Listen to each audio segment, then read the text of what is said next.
You take a deep breath first, then exhale out, then only you start. Okay.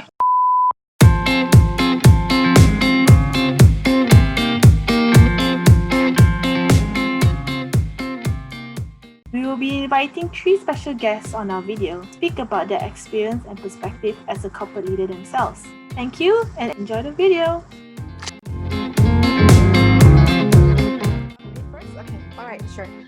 Hi, I'm Mona. I'm from CIMB. So I'm currently in charge of the graduate talent programs at CIMB, as well as have a side project doing culture and engagement. Hi everyone, I'm Stephanie and I head marketing at ADA, which is a digital business in Axiata Group. So I'm happy to be here to talk about it.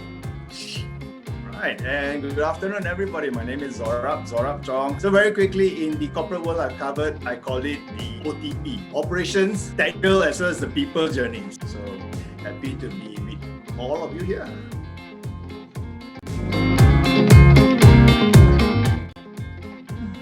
Hi, good afternoon everybody. My name is Irene So and I'm from Great Eastern. Before that, I did my bachelor degree in economics at the University of Melbourne. I joined Great Eastern in June.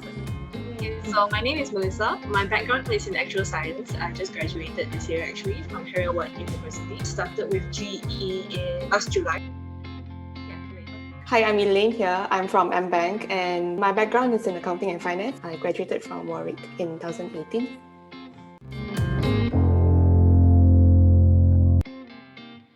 Hi everybody, Mui Han here. Just a quick background. I run my own management consulting firm, training and consulting world, and that's where my background is.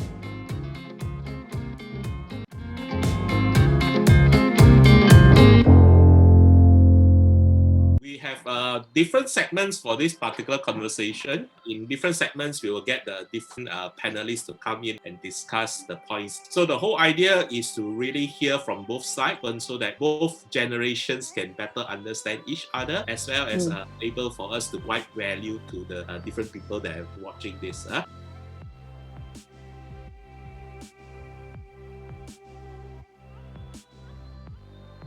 What is the most dangerous trait a corporate leader can have?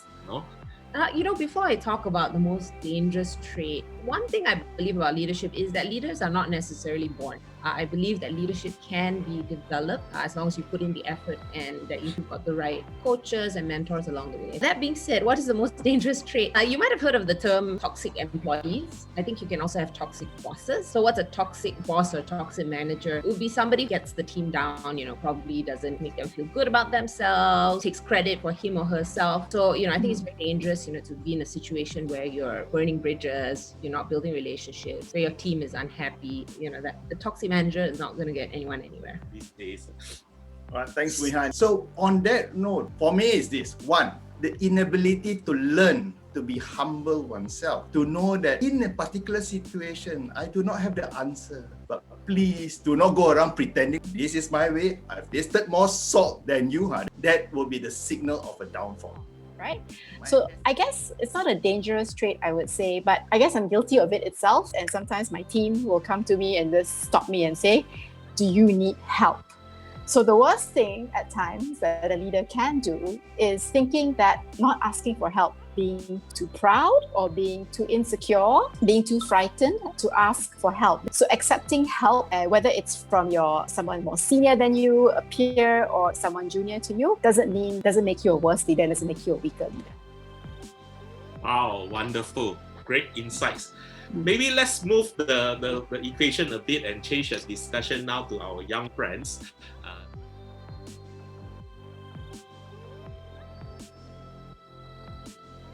What is the number one fear that you have for the next 3 to 6 months in your own organization? And maybe to get Melissa to start.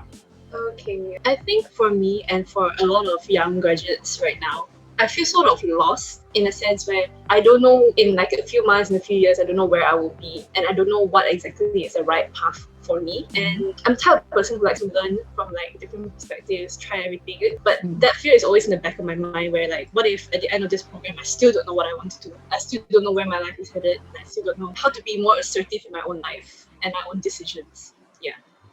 for me. Okay. So very quick advice is if you don't know what you want, you better know what you don't want. So everything you find you don't want, you just cancel it out. Sooner or later you take what you want. Okay, maybe to hear from Elaine. Elaine, I think for me, from the very beginning when I did accounting and finance, I was always pushed towards like the auditing side. There were always people telling me, oh, you're going to go into audit and this is what you're going to do. But I don't really see myself as somebody who actually belongs in that kind of environment. So even when I'm right in my rotation, like I enjoy doing the things I want, but I don't really know how am I supposed to distinguish between what I'm okay with doing and what I really like. Yeah, that's from me. Thank you for the question. So I would agree with Mel and Eileen as well. I feel like being in the workplace made me realize a lot of things that I am not aware about in terms of why do I deserve to be in a leadership position in the years to come. But how do we get there? Getting to that end goal of a certain position or a certain salary or a certain kind of achievement for us. I feel that knowing what proper steps in the proper direction to go from there, that will be the biggest fear for me. Thank you for sharing your fears as well to normalize the idea that you are not alone. The rest of us are also in similar position or in the shoes. All right, so I want to change the discussion slightly a bit, and this round I want to get you all to ask each other questions. All right.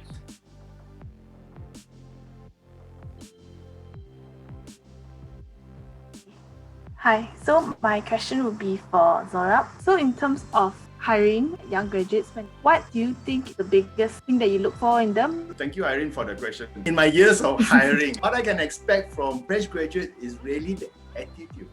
You must demonstrate the hunger that you are coming in to work, to contribute. And you are someone who's not going to be very selective or very picky. Come in with the right attitude of, I want to learn. How you present yourself to the interviewer. Are you approachable? Are you even dressed to the occasion? Are you on time? All these are subtle traits that hiring managers are looking at. And whether are you able to hold a conversation. Don't go with the yes, no, because we are looking at how you think. So my question is going to be directed at Stephanie. So I just want to get your opinion. Like, do you think that there's a big difference in female leadership area? Yeah. There are certain traits of those female leaders who've done really well, like Jacinda Ardern, right? It could be that sometimes, some women, we tend to be very good at planning ahead. We'll think of all the different possibilities, the what if scenarios when we are tackling a problem. And I think it's so important when you're dealing with something like COVID-19, you really have to have a holistic view, right? You can't be only looking at one angle of the problem. And so I think that helps. The other fact is that maybe more women tend to have, look at the human angle of problems a lot better, right? So they have that human empathy. So there are certain qualities I think that the good female leaders have, but it's not to say that good male leaders don't have that as well. There are men who do that equally too. Yeah. Okay, last person. Can I add on to Irene's question as well? So, judging from what you say, do you think that academic qualifications has actually lost its relevance over time? We've had this debate for so long. I think there is still merit in academic qualifications. The academic disciplines will teach you is a way of thinking, right?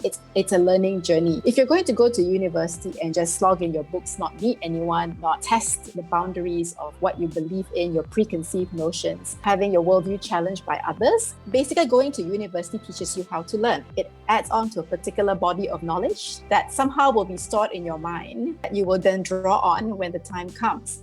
Okay, so now we're going to get you all to reverse the roles a bit.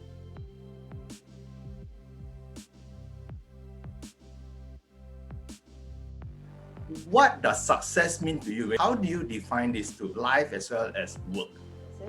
So success to me in life is actually achieving the mini milestones that I've set for myself. So to me, trying to get out of my comfort zone, this is already me taking initiatives, and in the workplace, it's more of acquiring skills and understanding that, I can actually do this. Actually, it's not that difficult stuff. That's very fulfilling for me already. Maybe this question is for Irene then. Irene, what would you do if you were not afraid?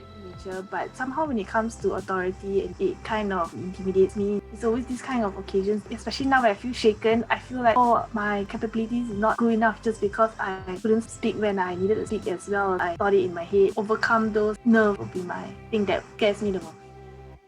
You know, the fact that you're speaking here in front of us, overcoming that already, I think that's a great step. And when it comes to this kind of public speaking and all that, practice always helps. So you will just get better with time. Right. And when you think Going back to what Irene has said and also Elaine has said, Melissa, how can your everyday managers help young people feel more confident about the future, less anxious? I think it really helps when your manager is somebody who you can really talk to and who you know won't judge you for anything you say. If my manager will be able to get me to speak my mind, be there with no judgment, that sort of thing, then I think that would be very helpful. And like being more, not to say casual, but relatable, like giving you real life advice, making you feel like you're not alone, that sort of thing. Yeah. Okay. Great.